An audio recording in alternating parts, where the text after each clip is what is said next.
Right. Hello and welcome to another episode of IMA Last Train. This is the political science class. So we have completed units 1, 2, 3, 4. So the basic lessons are done. Now we are moving on to the money lessons. This is where the money is. I normally refer to them as money lessons because these are the lessons that you can actually score. These are the lessons that you can cash in and score the best. The first 4 lessons, you need to know the first 4 lessons to understand the rest of the syllabus, like 1, 2, 3, 4. Then these 7, 8, and 12 are very important for you to score. So today we are going to proceed with colonial transformations of Ceylon. This is a very easy lesson. This is ideally the easiest lesson in the syllabus. Why? Because this is just history. Like you would have studied this for history, so you must be familiar with the content as well.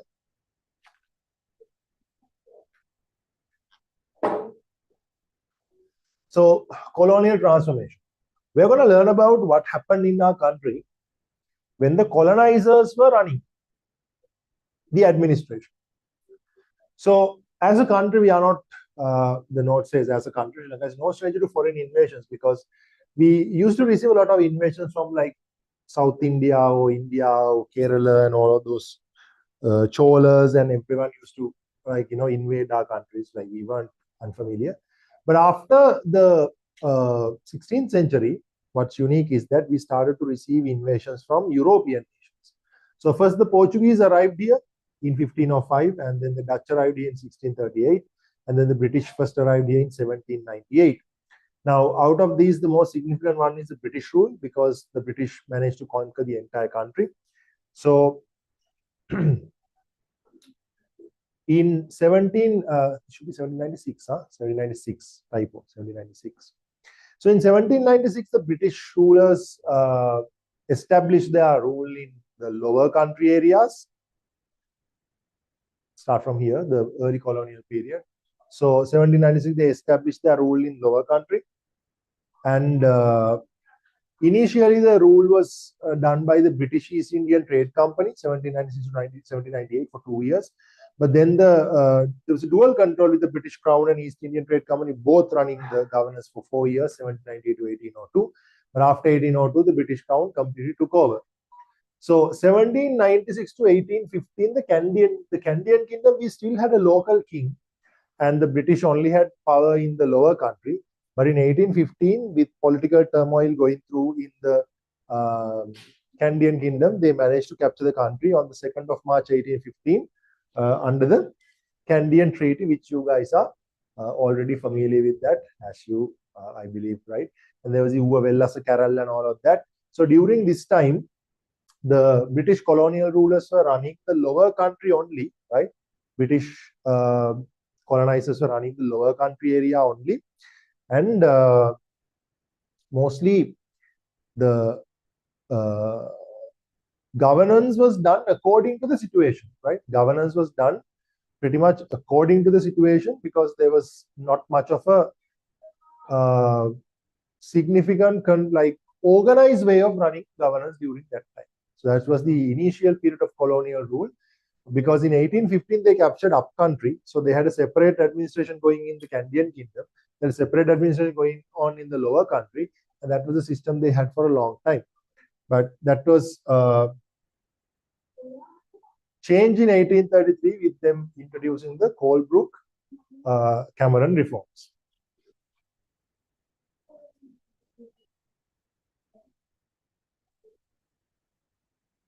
Okay, right.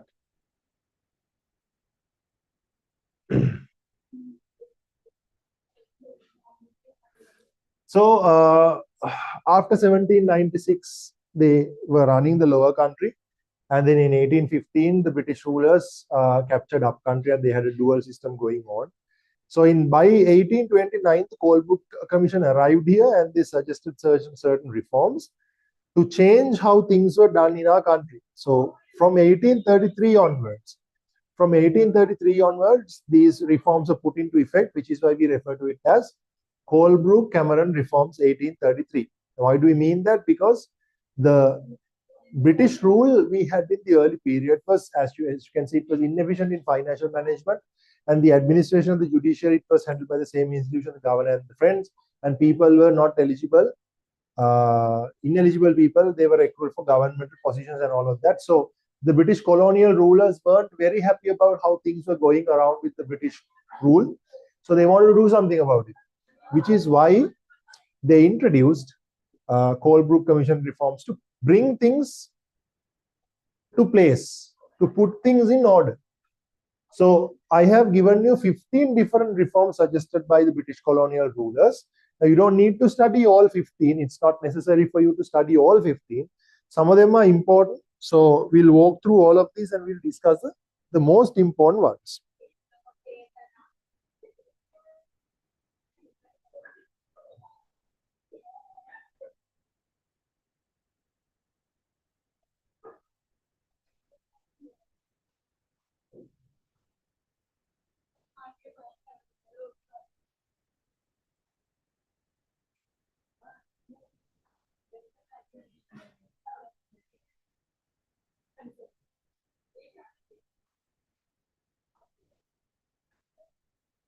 Wait one second, guys.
Yeah, sorry guys.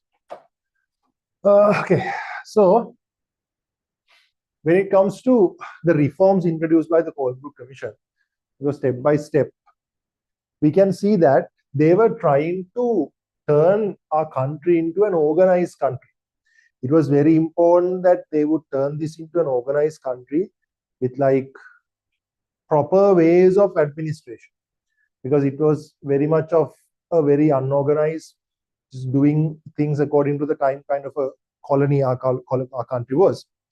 So besides that, they also want to promote our country in terms of marketing. Uh, they wanted Europeans to move to our country to start plantation. You know that the British colonizers wanted to turn our country into a plantation-based economy, right? They wanted to change whatever the system we had, which was based on paddy cultivation. They wanted to change that into this special system of plantation. So which is why that most of these are aimed at developing plantation.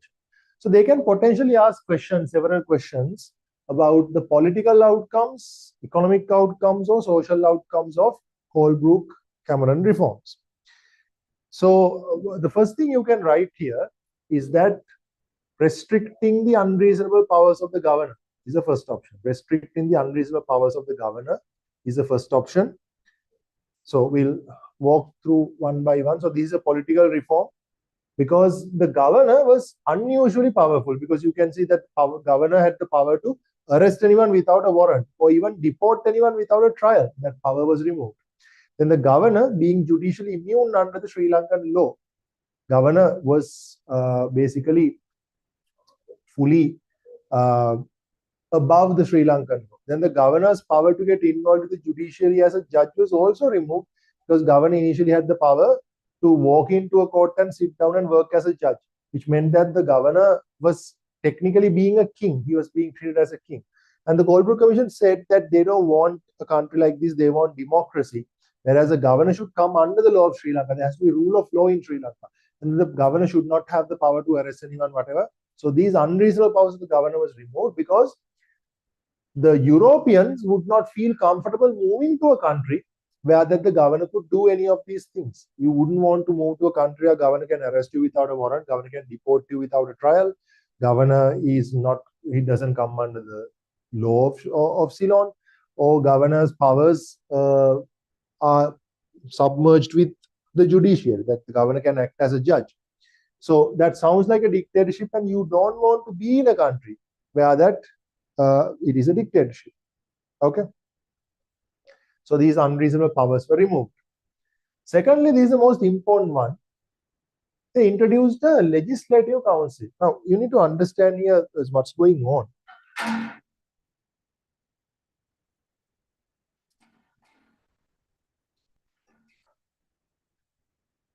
Now, you see, we learned that a government has three institutions called the executive, legislature, and the judiciary, right?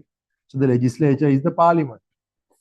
So a government has these three institutions. The executive is the prime minister and the cabinet or president or whatever, right? Judiciary are the courthouses. Now, the prime minister or the president doesn't get to make decisions alone. Prime minister has to share the powers with other ministers. You remember we learned this cabinet system, right? So prime minister's powers are shared with the cabinet, and prime minister's decisions have to be approved by the parliament, which is the legislature. Okay. So, but in Ceylon, neither of this happened because they didn't have a governor, they didn't have a prime minister and a cabinet. Instead, they had a governor. And there was no parliament to approve. Now, when in UK, look at UK. In UK, you have a prime minister. Prime minister has to share his powers with the ministers in the cabinet.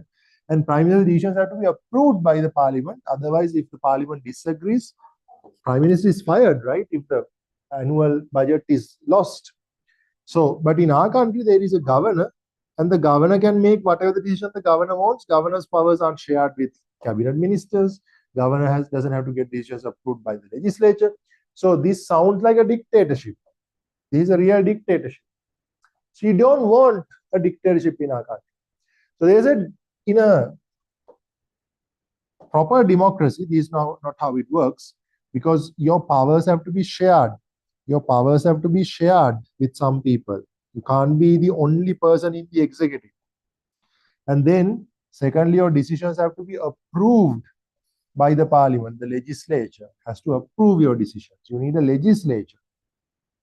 So what the Colebrook Commission did was, I mean, it's too early in 1833 for them to grant us a parliament.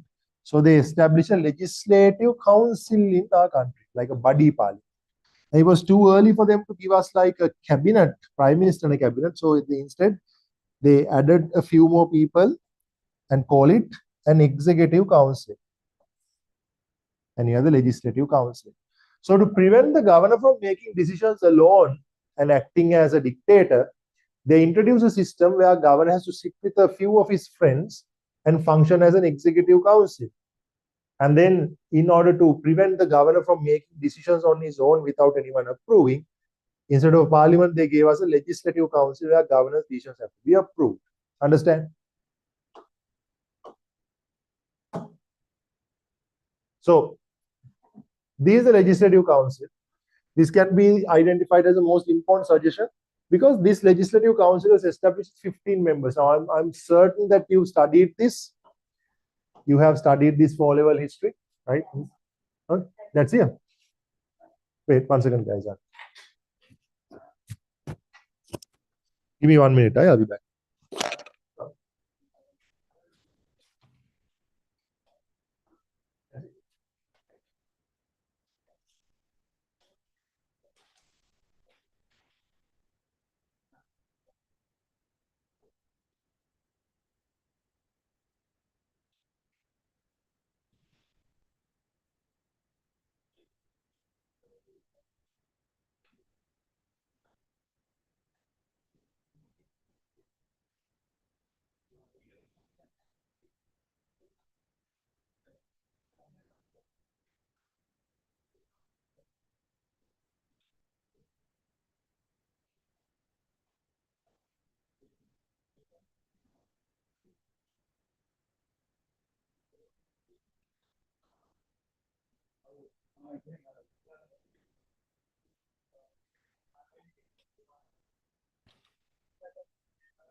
Okay. So I'm pretty sure that you have studied this for O-level history, Nilalath Namaya, Nilalath Thai, you just didn't know what it was, right? Like you remember studying that, you just didn't know what it was. So what official and unofficial, the difference is that these are 9 people who are servants of the British government. So they are British officials. This 9 included the governor himself, governor and other people who work in the British government, like the treasurer, attorney general, colonial secretary, and all of them. These 6 unofficials are random people selected by the governor. So 3 of them are Europeans and 3 of them are locals. One Sinhalese, one Tamil, one Burgher. Now, another thing you would have been confused is that if you already have 9 officials, why would you put like 9 officials? These are 9 British officials, right? 9 British officials. Why do you have 3 other Europeans? These Europeans are not just normal Europeans, these are European planters, people who moved to Ceylon to become planters. What does that mean? You see that the British rulers want to make profit from our country through plantation. So when they conquered our country, they promoted Sri Lanka as a destination, as a country, Ceylon as a country, where that you can move to and become a planter, which means that you can, like, you can sell whatever the land you have in Europe and buy a land in Ceylon, move there, become a planter and make money. So to show the Europeans that it's a safe country to move to, they showed that, look, there are even 3 seats given to European planters that you get to sit there and directly talk to the government. This is the government, right? The governor and everyone. So this is like giving a seat in the parliament. So you see that this legislative council, which was started with 15, is what that evolved through time. And today we have a parliament with 225 people. And what we have in 225 was initially started with 15 members over here. Okay, right. Now the problem with this is that they had very limited power, because anyway there was a majority. Out of the 59 of them are British officials anyway. This legislative council was chaired by the governor himself, and then even the unofficial members are nominated by the governor himself. So this legislative council didn't really pose a threat on governor's powers, but still it's important, because this is the beginning of parliament democracy in our country, right? Because that's what we have today as a parliament, and this is how the legislative system was started, and 3 locals were allowed to sit there. That's also pretty bold. But one of the things to notice here is that these 3 locals were chosen based on their community, right? One Sinhalese, one Tamil, one Burgher. That is also called communal representation. That is pretty bad, because when you choose people according to these hold on.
Oh, okay. Sorry, guys. So they wanted to promote our country as a destination for plantation, which is why they even included like 3 Europeans to be a part of this. And this legislative council is important because that is the beginning of parliament democracy in our country. But however, at the same time, them being appointed as Sinhala Tamil Burger was done based on community. So they chose a member to represent each community, and that is not considered to be something positive. This is known as communal representation that actually creates divisions. The reason that we still have racism in our country, the reason that Sinhalese, Tamils, Muslims still don't get along is because of this communal representation that the British people kept throughout entire legislative time up until 1931. They kept this communal representation going. Okay.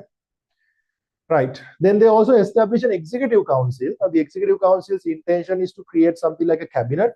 So as I told you that just like they gave us a legislative council instead of a parliament, they also gave us an executive council instead of a cabinet. So, in the UK, the prime minister has to decide, make his decisions while discussing everything with the cabinet, right? So they was trying to create the same thing in our country. The governor had to sit together with 5 other British officials, the colonial secretary, treasurer, the head of military, agent in charge of the upcountry, and the attorney general. All 5 of them sat together. So those 6 people were considered as the executive council, and that is technically the cabinet we had. Okay. Besides that, they unified the administration between upcountry and lower country. They also abolished the market monopoly of the government. You know that according to capitalism, it is provided that the market should not be controlled by anyone, or rather the market should be controlled by an invisible hand, right? So they say that the market is not something the government is supposed to be controlled. So that's what they provided. They provided that the market monopoly is something that they needed to get rid of, so that the laissez-faire concept, we learned this classic liberalism. They were promoting classic liberalism in our country, so that European planters would not be discouraged. If you are a planter, you want to move to Ceylon, that if the government is controlling the market, you would feel like you can't make profit. So people would be hesitant to move here. So they wanted to get rid of the government market monopoly from the government, and they created a free market where that anyone can start a business and make profit with a market that functions freely. Right? That was created. Then improving English education is also another important feature. What did they do here? What they did was they made sure that the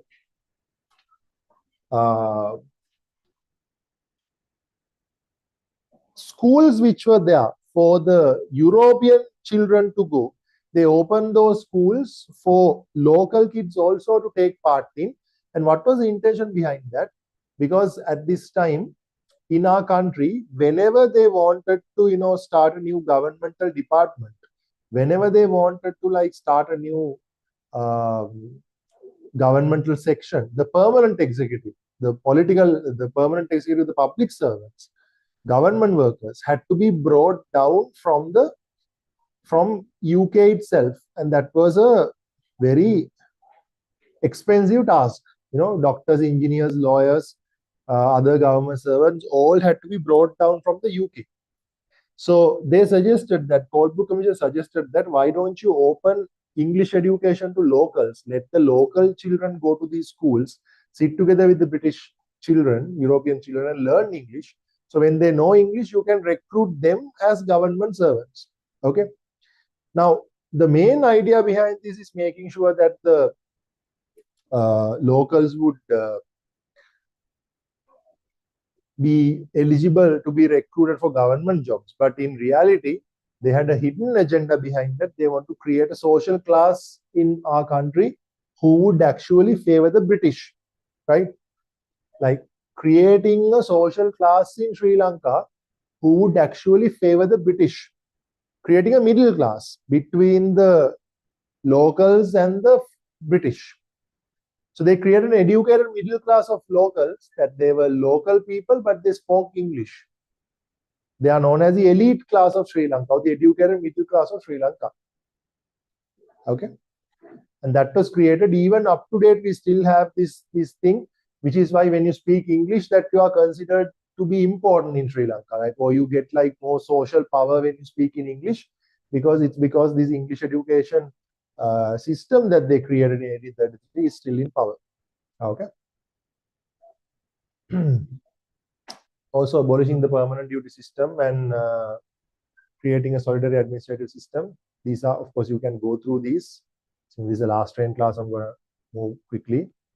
Improving plantation is also important, because most of the things we saw, getting rid of the Rajakari system, getting rid of the abolishing the monopoly of the government, or even providing 3 seats for European planters, or getting rid of governors' unnecessary powers. All of those things were done to improve plantation, so that the Britishers or European planters would feel comfortable moving here, right? They also had the Wasteland Act to take over a lot of lands which belong to the people, which simply meant that if you don't have a deed to prove the ownership to your land, the government would take it. So that's because when the Europeans were moving here, they needed land to sell. Okay. So that was done through this. That was done through Wasteland Act. That's how they obtained most of the land.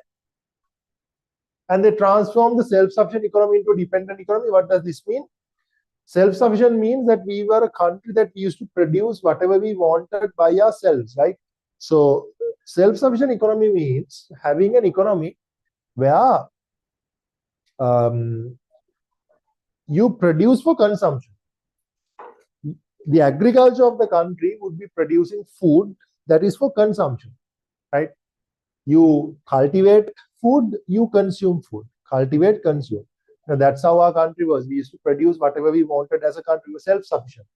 But these Colebrook reforms created a dependent economy that we would like cultivate uh, spices and all of that, plantation, and we would sell those and then we would buy what we want. Like import and export became a thing as a result of the Colebrook Cameron reform. So we transformed from a self-sufficient economy to a dependent economy.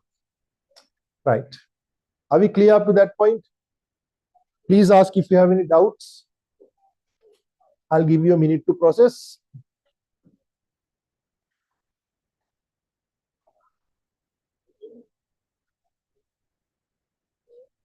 Okay. Ask if you have any doubts. Because after Colebrook reforms, we are moving on to the next part. We are moving on to Crewe-Macallum reforms. Now, the thing with this reform system is that you need to study 5 different reforms. Colebrook Cameron in 1833, then Manning reforms, Manning Devonshire reforms, and Donoughmore reforms. So, out of those, the 2 most important lessons are Colebrook reforms and Donoughmore reforms. Those 2 are the 2 most important. And the 3 reforms in the middle are there just to connect. Okay. So, there can be questions from this unit. Either they can ask from Colebrook, or they can ask from Donoughmore, or they can ask from the overall lesson. Okay, that's what you need to be watchful for. Right. So I'll give you a brief time period to cool down, and then we'll move on to Crewe-Macallum reforms, the next one. Okay, just 2 minutes, and then we'll move on.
Okay, all good.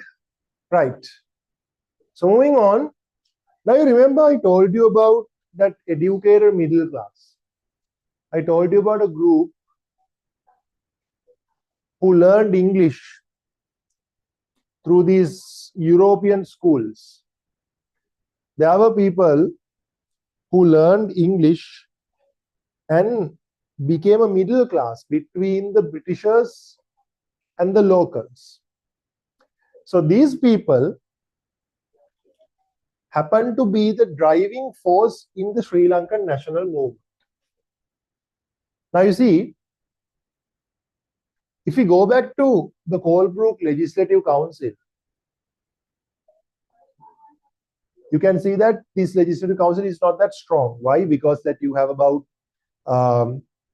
just 6 unofficials, but majority of them are officials, so doesn't really pose a threat to the governor's powers. But however, you see, the Europeans, the 3 Europeans who were a part of this Legislative Council, happened to know, they knew how a proper legislature works. Now you had like 3 locals here, like one Sinhala, one Tamil, one Burger. Now these locals, although they sat in this Legislative Council, they didn't really know why this Legislative Council was like this.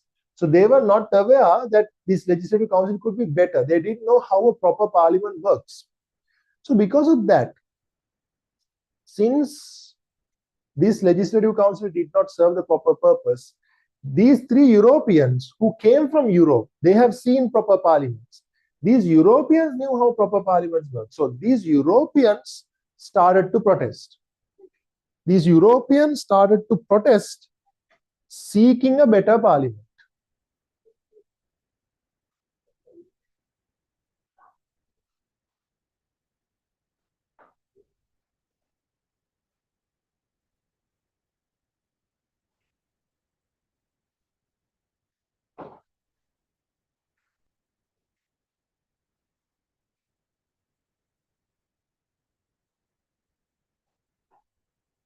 Okay.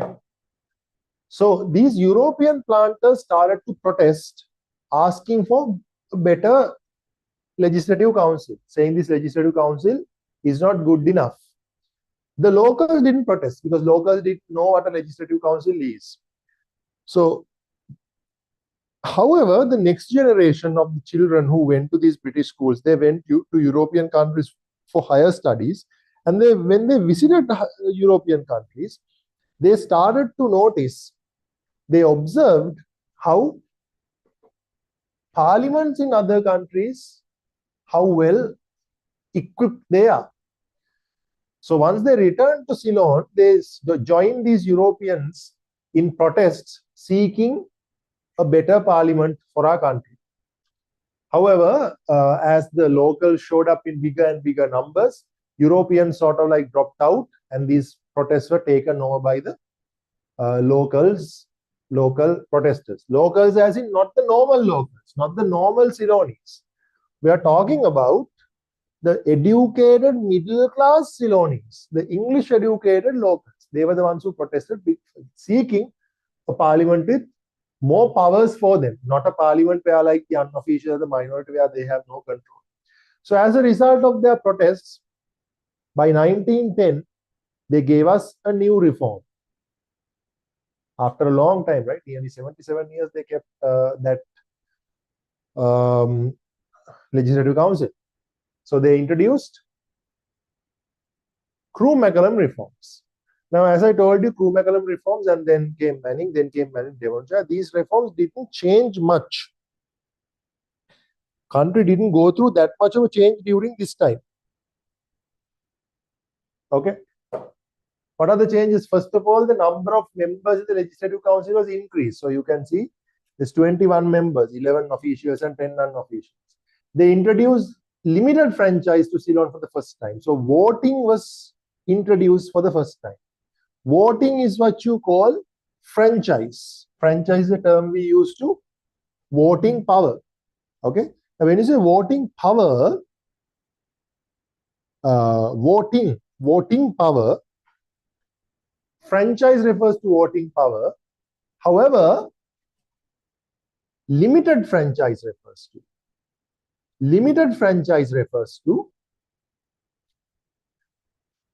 limited number of people being able to vote. So during this time only, educated, rich, adult men were allowed to vote. Okay.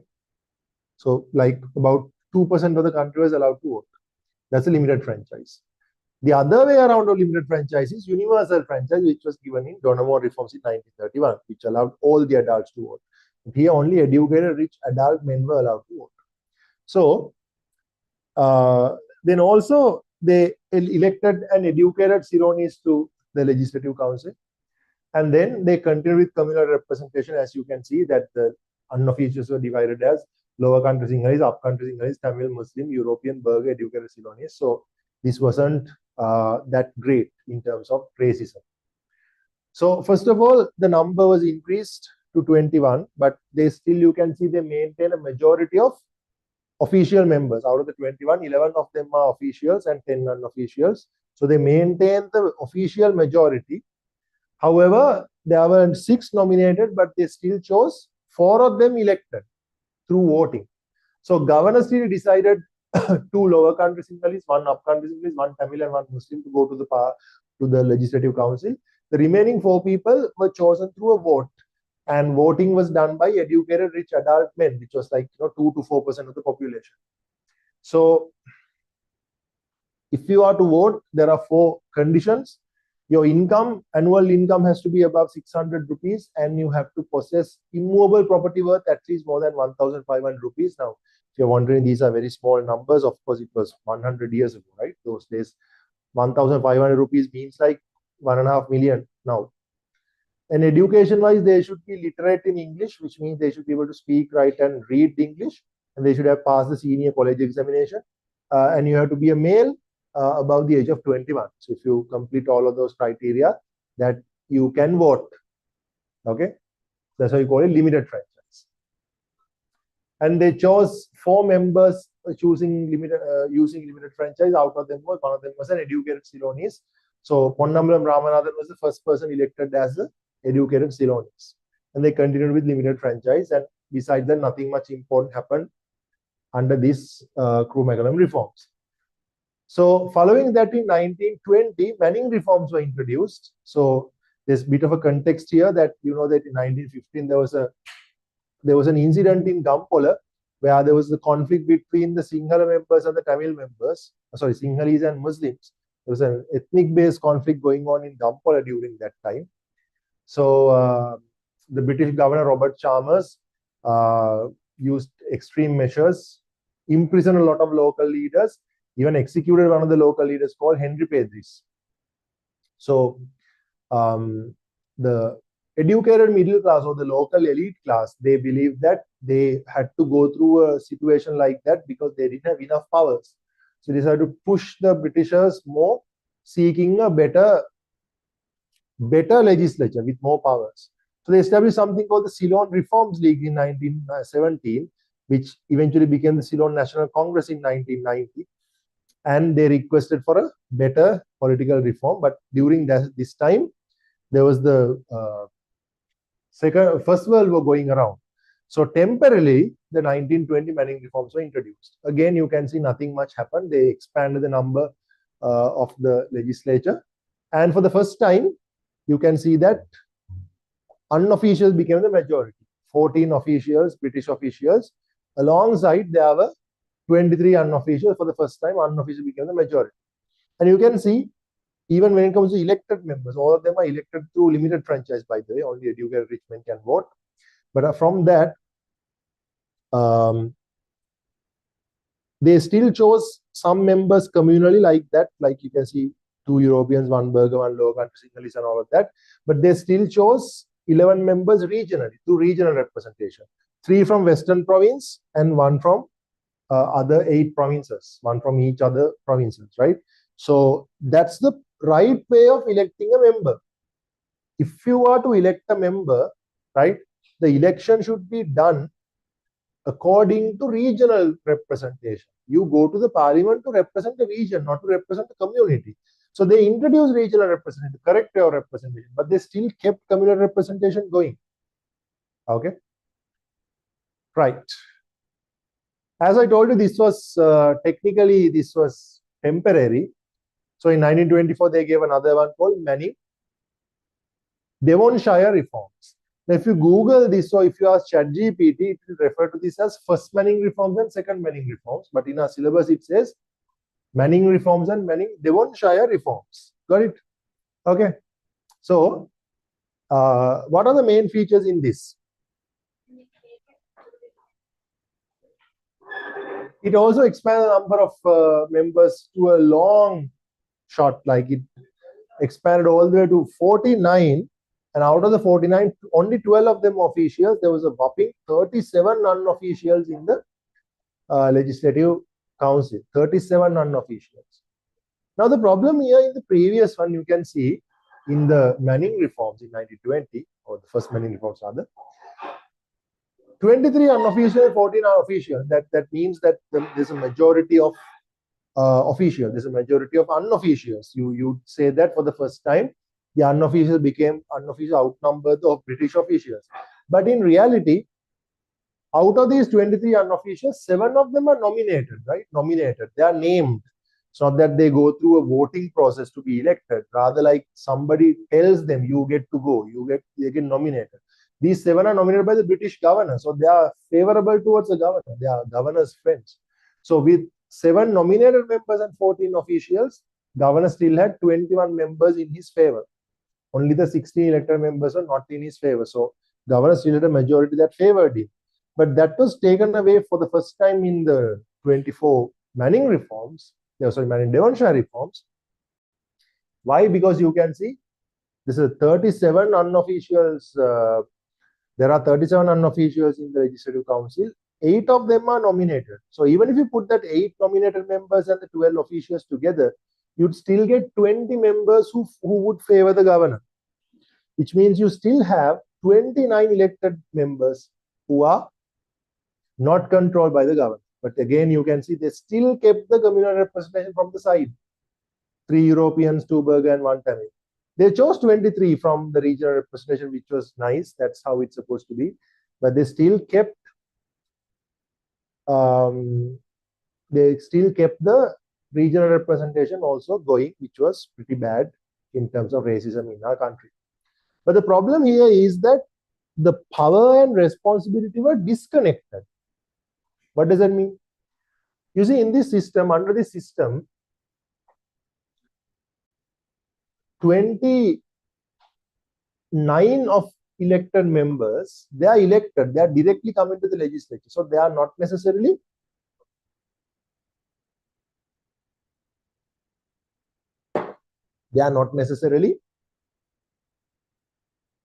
controlled by the governor. So these people are out of control sometimes. They don't listen to the governor.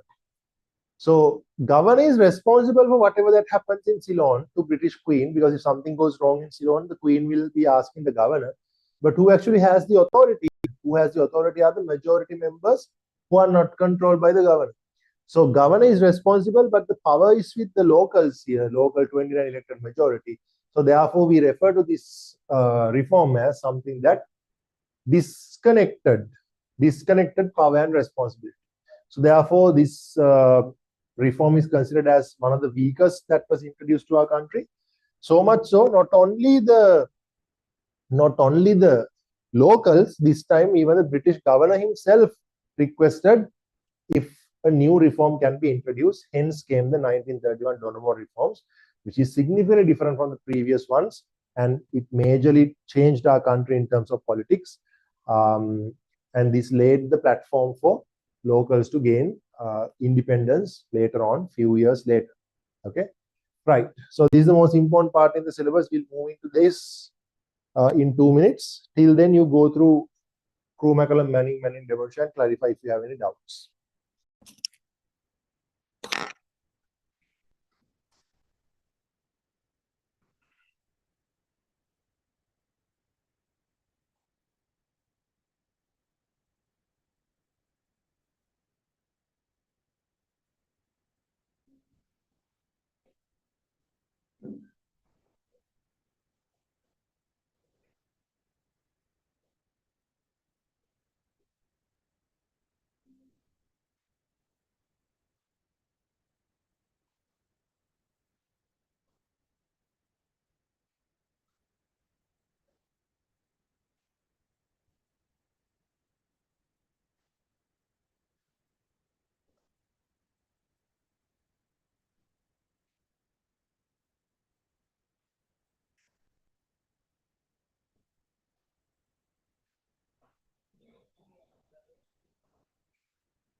Okay, Pedro, all good?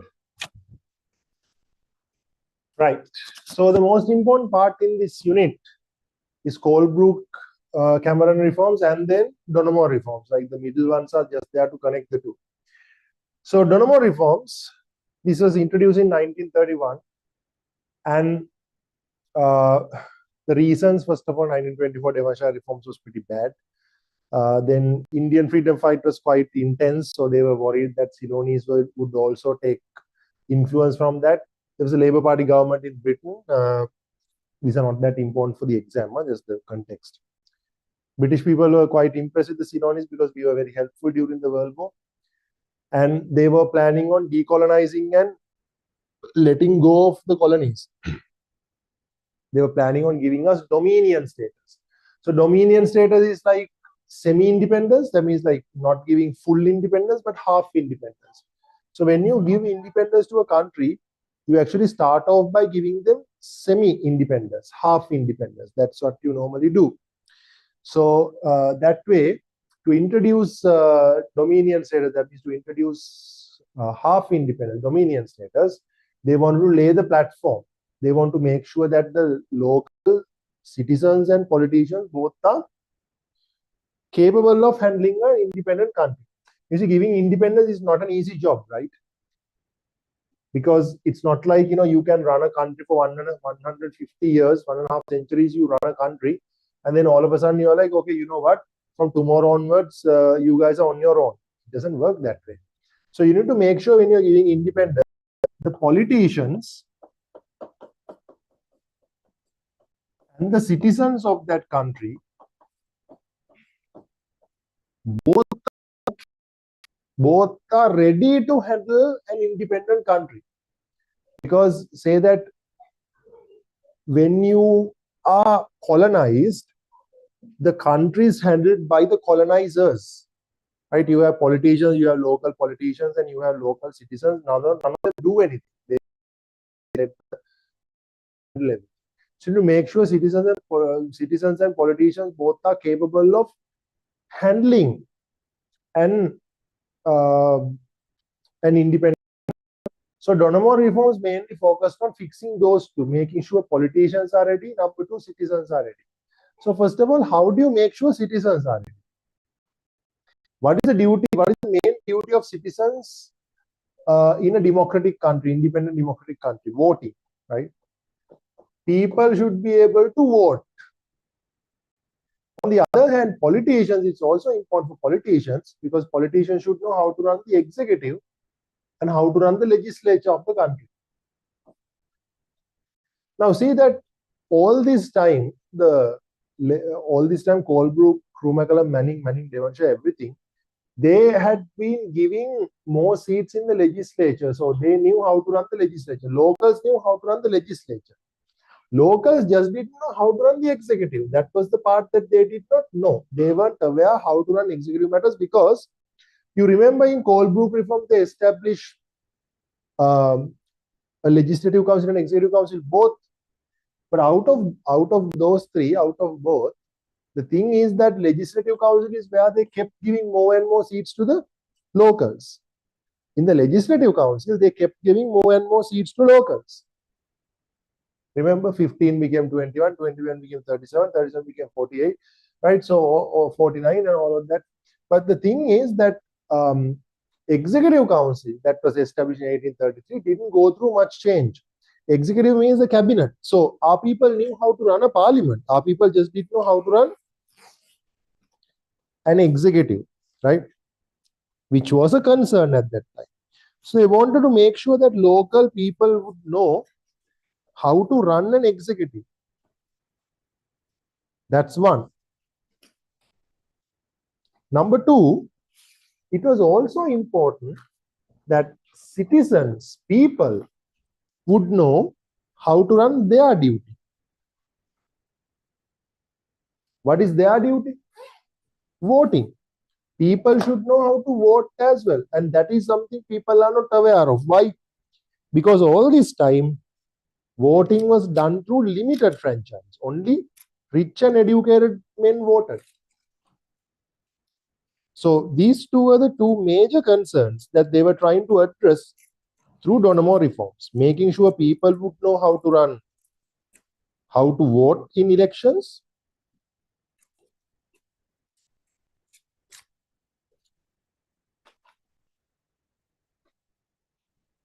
people would know how to vote, and number two, people would know how to run the executive affairs. Okay? So they did two things. Number one, we used to have limited franchise. We used to have limited franchise. Rich people being able to vote. They replaced that with universal franchise. That means every adult is allowed to vote. Then, we used to have a separate executive council plus a separate legislative council. We were getting opportunities in the legislative council, but not in the executive council, right? So they combined the two under Donomo reforms, and they established something called the state council.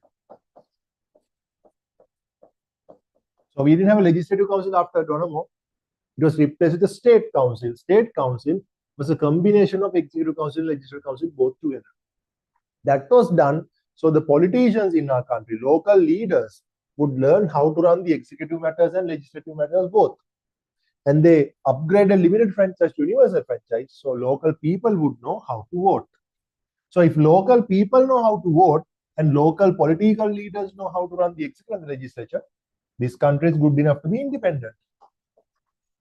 So you can give them dominion, independence, and start letting go of the country.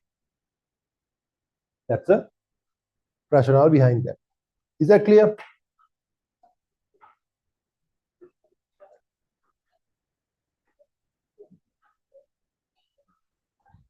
Right now, I've given some context, but this is where it's important. See, universal franchise is the first one. With that, you get another one. They also abolished the communal representation. You remember, communal representation was continued.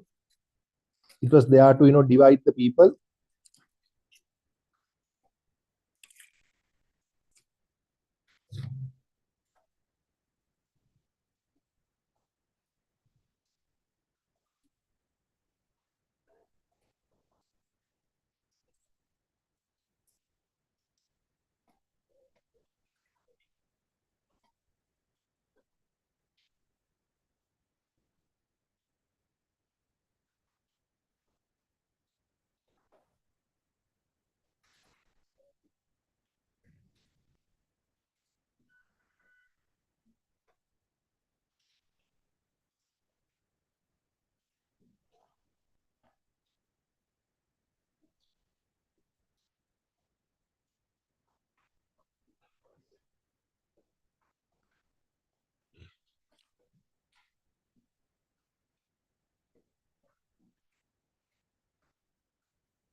Harida, understood? Right. So now you can see that main features of Donomo reforms. First of all, they introduced universal franchise, which was an extension of limited franchise, allowing all the adult men to vote. Then they allowing all adults to vote. Then they abolished communal representation after it created a lot of issues in the country. They established a state council that was a combination of the executive and the legislature both. The remaining points are a part of the state council itself, right? Like secondary points. So we look into it. So first of all, they introduce universal franchise. If you are writing an answer on this, first you need to explain what limited franchise is and then what universal franchise is and the difference between the two. And how it was applied, that anyone above the age of 21, those days the age of majority was 21. So above 21, everyone was allowed to vote. And then in the very first election, of course, 54% of the population of the country actually showed up to vote. So universal franchise was introduced for many reasons. First, they want to lay a foundation for dominion status. That means like to lay a foundation to give independence, to train the people. Then they wanted to abolish the political monopoly of the elite class. You remember the elite class I told you, the English educated locals? They were the ones who ran the entire political system of the country. And the British colonial rulers, or more like the Donomo Commission, were very unhappy about that. They said like one social class should not be handling the entirety, because they are voting and like all the poor people are kept aside. We're like, no, you have to have universal franchise. Also establish proper representative democracy and to empower welfare services, and also to develop the gap between balance the development gap between cities and the villages, because cities and villages were developing at two different paces. Okay. Now you see the cities were developing very quickly because rich people lived in cities. Villages were developing very slowly because people in villages, poor people living in villages couldn't vote. So no one was bothered to develop the cities. Okay. So what kind of outcomes did we get? Like the outcomes of universal franchise is the outcomes are very similar to the reasons, reflection of reasons. For example, it improved the political maturity of the locals. It laid the foundation for dominion status and eventual independence. It also ended the political monopoly of the elite class. It founded a political party system. Like Sri Lanka has political parties because of universal franchise. Without voting, no one would be bothered to make parties, right? Also, we have authentic representative democracy. It has assured people sovereignty, and the development gap between cities and villages were balanced out, because like politicians now have to work, develop villages also. If you want to be elected, you need the votes from people as village people as well, right? So they had to do something to develop villages also. They established welfare services, free education and all of that came after universal franchise. They established responsible governance, and also it affected the labor movement. This one is sad, the last one, because you see that labor movement, which was led by Mr. A. Gunasinghe, was the only social movement, only party that was actually for this. Sinhala leaders, Tamil leaders, Muslim leaders, Canadian leaders, they were all against universal franchise. They didn't want to lose their political monopoly. They were like, don't let Sri Lankan people vote. They can't vote. They are not politically mature enough to vote.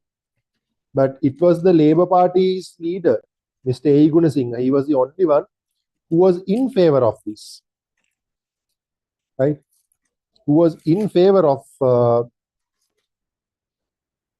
universal franchise. But unfortunately, once universal franchise was given, as I told you, welfare services came, the government started to care about poor people. So laborers' problems were solved. So they lost the motivation to join the labor movement. So it's unfortunate.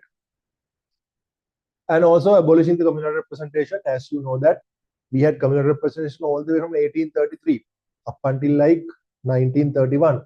So for almost 100 years, the members went to the legislature representing communities. So as a result of that, there was a significant racism developed between people, ethnic divisions created. So they said it's a cancer on the political body, right? So the Normal Commission said communal representation is a cancer on the political body of Ceylon. They got rid of that, but that by that time the damage was done, which is why up to date Sinhala, Tamil, and Muslims we don't really get along in this country. That's why we even had a war later on. Right. Then the last part is establishing a state council. I will explain this. Quickly go through the universal franchise note and clarify if you have any doubts.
We all good? I don't see any questions, so I'm assuming everything is good. Right. Now the rest of it, I'm going to explain with a chart. You can read the note at home. So this you can use as a short note or mind map. After 1833, we had two different councils called the Executive Council. There's another council called the Legislative Council. Okay.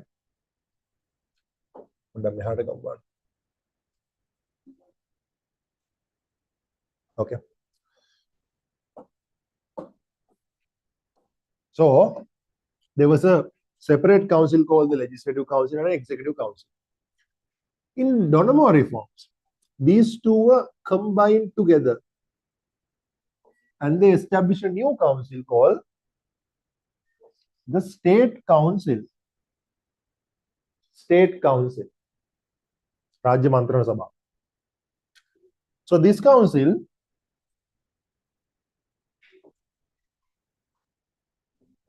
write this in red. So the new council they established was called the State Council. So the State Council had 50 members.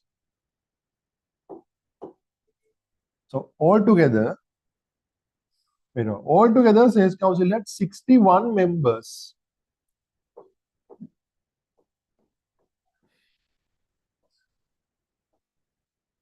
Altogether. Okay. You know that Colebrook had 15, Crewe McCallum had 21, like that. So Donamo State Council had 61 members. These 61, it was divided as 50. 50 elected, 8 nominated, and 3 state officials. Okay, 50 elected, 8 nominated, and 3 state officials. So these 50 were elected from universal franchise and through regional representation. No communal representation anymore. They are all regionally represented, chosen, and then they are chosen from universal franchise. Okay, we clear now? Okay, now since it's since these 50 members are elected, there were 8 members who are nominated for unrepresented minorities. If there's anyone who's not represented, they would choose. They would nominate 8. Governor nominates.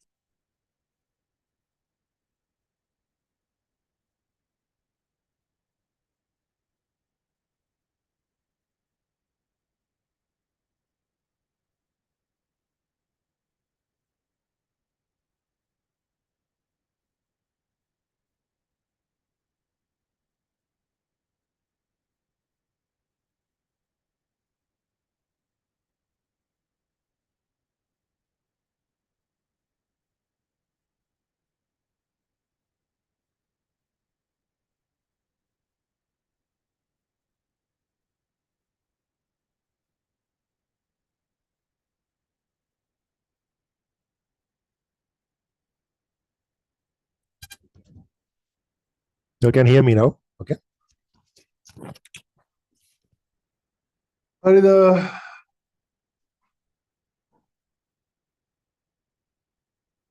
3 state officials, state secretary, finance secretary, and the legal secretary. Okay, right. Now these 58 British officials, sorry, 58 unofficials. Out of these 58 unofficials, you would choose one of them as the speaker, Katanayak. the speaker. One person is chosen as the speaker. Who was chosen as the very first speaker of Sri Lanka? Sir Francis Molamure. Which means there are 57 others.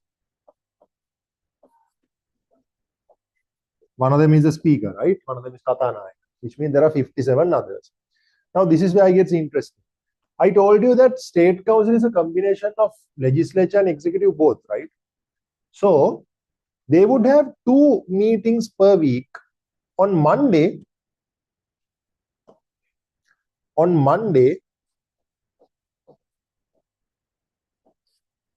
legislature meetings. Legislature meetings on Monday.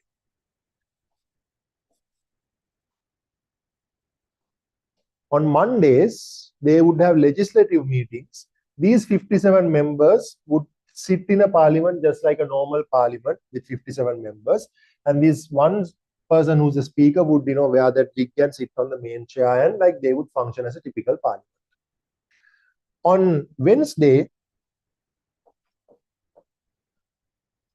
they would act as an executive. How is that? How do they function as an executive? These 57 members are divided into 7 different committees. These 57 members are divided into 7 different committees. A normal parliament, how a normal parliament works, in a normal parliament that, you would have like 57 members, you would pick like 7 of them as ministers. But they wanted to make sure that everybody gets to be a part of this executive. So instead of appointing one minister, they would appoint a committee. So they appointed committees. Education committee. The executive committee of education. The executive committee of health. The executive committee of domestic affairs. The education committee of local government. The executive committee of trade and commerce. The education committee of land and agriculture. And then the education committee of common affairs. Okay. So instead of putting one person as education minister, you would appoint multiple people as the members of the education executive committee. Understood? So all 57 of them are divided into 7 different committees. On Wednesdays, they would sit in 7 different spots as groups, small groups, running their area of executive matters. Executive would do like education, health, or domestic affairs, or local government, or trade and commerce, or land and agriculture, or common affairs. One of the areas you would sit with your other colleagues and you would work together, right? Now, each one of these committees would choose their most senior member. Like each committee would have a chairman, right? So the education committee, do you know? Okay, who do you think the very first education executive committee's chairman was? Can someone guess? General knowledge. So you would appoint like, six, seven people as members of the education executive committee. One of them is the most senior person. That person was the chair of that commission, of that committee. Who was the first education executive committee chairman in Sri Lanka? Bro, come on. No one knows? Really?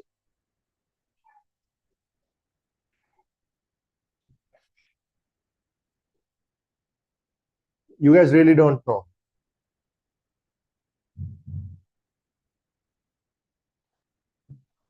I'm just very hopefully looking at the chat, thinking at least someone will say it.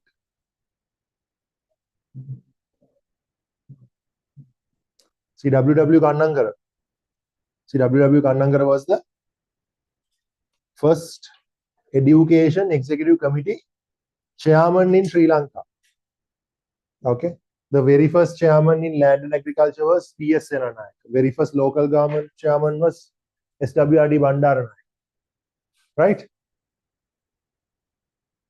Lina Dunne. Okay. Make it.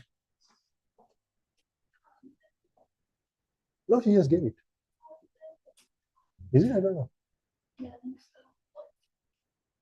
Okay. So then each committee had a chairman. So there are 7 committees. 7 committees can how many chairmen should be there? There are 7 chairmen. So from the 7 executive committees, they would pick 7 chairmen. Each committee has a chairman, right? So from the 7 committees, you would pick 7 chairmen. Now, these 3 state officials and these 7 chairmen together, these 10 members are known as the Board of Ministers.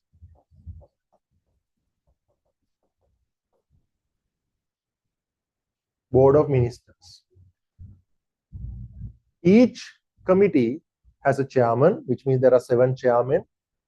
These 7 local people who's running these executive committees, these 7 would sit together with these 3 British officials, State Secretary, Finance Secretary, and Legal Secretary, and those 10 together would act as a Board of Ministers. Now, where is the governor while all of these happen? He's a governor, member of the State Council, governor, member of the Executive Committee system, governor is a member of the British state, like the state officials or the Board of Ministers. No, governor was kept away from everything. Governor was functioning more like a nominal executive by this time. So the governor was kept away from any political conflicts and any political institutions. Governor was kept away, right? However, these 3 state officials kept the governor updated about what's going on. The coordination between the governor and the locals was done by these 3 state officials. Okay. Right. Any doubt? This is the structure of Donomo commissions in a nutshell for you. Any doubts? I'll just walk you through it once more. We used to have an executive legislative council separate. They just combine those 2 together and establish something called the State Council, which had 61 members.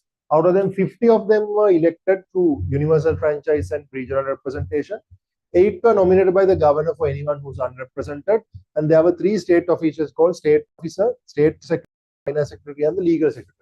Right? So, out of them, these 58 local representatives, one of them was chosen as a speaker. So that person sits aside. That is a speaker, Kathanayaka.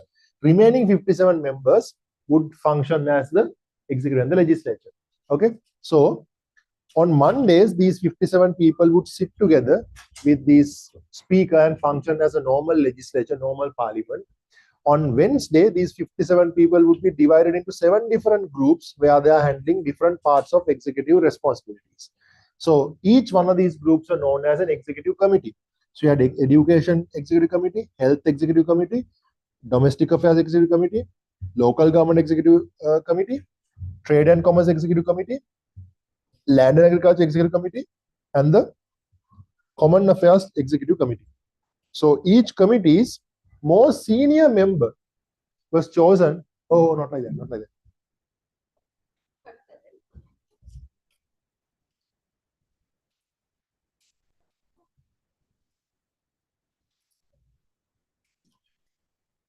Like that. Right.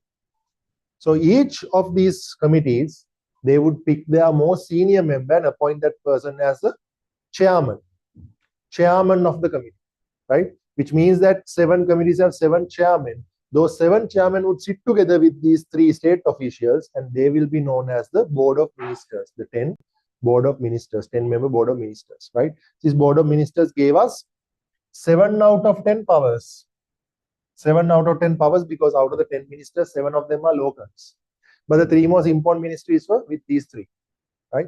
All that meanwhile, governor was kept away from all those political matters, and the coordination between the governor and the locals were kept through the British state officials. Okay. Right. The rest of the details are there in the note. You guys need to study it. This is a last train class, so I can't teach all the details. But of course, take a screenshot and maybe use this. And you can go through the note and see how it works out for you. Right. Then that's all. So we are done with unit 7 also. We are done with unit 1, 2, 3, 4, and 7. Then we need to move on to 8. Later we'll do 12. Then the important lessons are done. Okay. Next month we can cover all of those. Not a problem. And other lessons, you guys can get the recording. So get it covered. Right. Okay. Then I will see you guys on the other side in the paper class.